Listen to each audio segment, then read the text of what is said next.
Now we will see the block diagram of PLC. So this is called CPU. With this CPU we have connected the input devices and output devices, input devices and output devices. Now with this we will have a programmer monitor.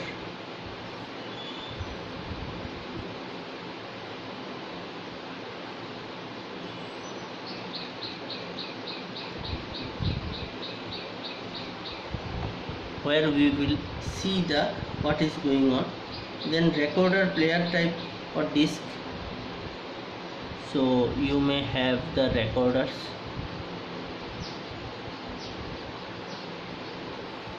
So all will come under inputs and outputs, and then you may have the printer connected to the PLC. This is practically what can be done.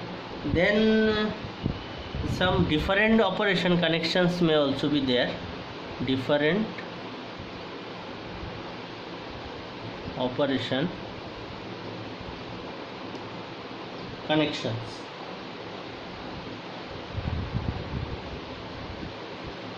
So in both way communication may be there.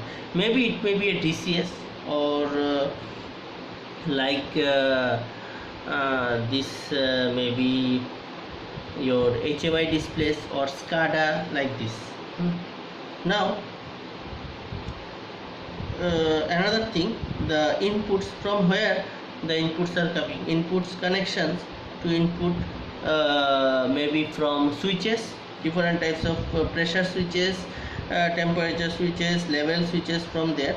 And where these outputs are actually going, these outputs are connections maybe for the alarms, for different motors,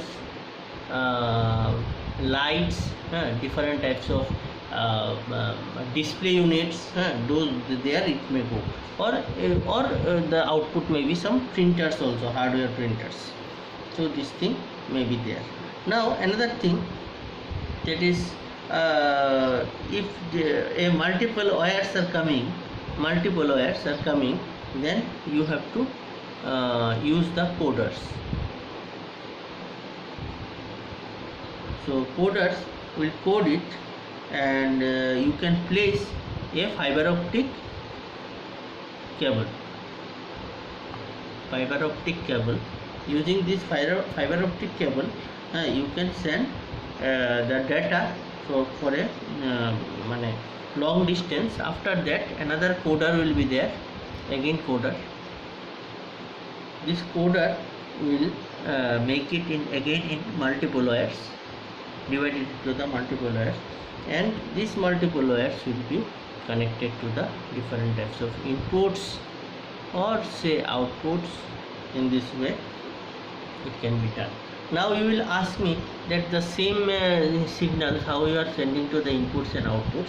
So in this multiple wires, some wires will carry the input information, some wire will carry the output information. If it concerns with input, it will go to input. If it concerns with output, then it will be applied to the output. Now what are the basic basic parts of this? The input output module we have discussed. This cable related things, multiple wires, and this fiber optic cable, or it not necessarily it is a fiber optic cable, it may be a coaxial cable also. But nowadays this fiber optic cable is used for communication for far distance. So what are there inside this? The CPU is left. So what is CPU?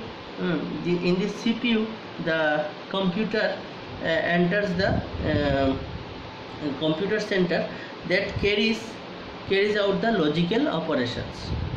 You know this, that CPU can do the these logical operations, and these logical operations are widely used in the PLC. Even the arithmetical operations is also done, whatever what can be done in the CPU. And in the CPU itself,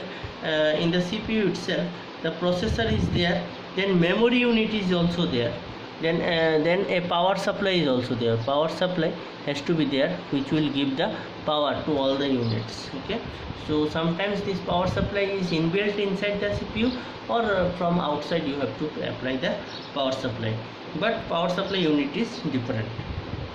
So memory, the area of the CPU in which information is stored or manipulated or remembered is called memory unit. And IO devices we have already told.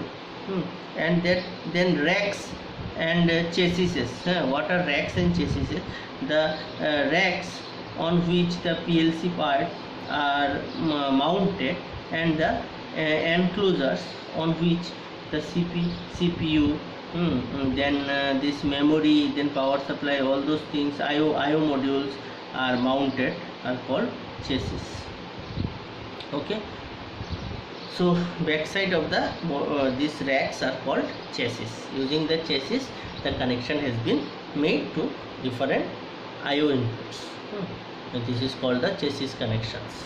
Okay, thank you.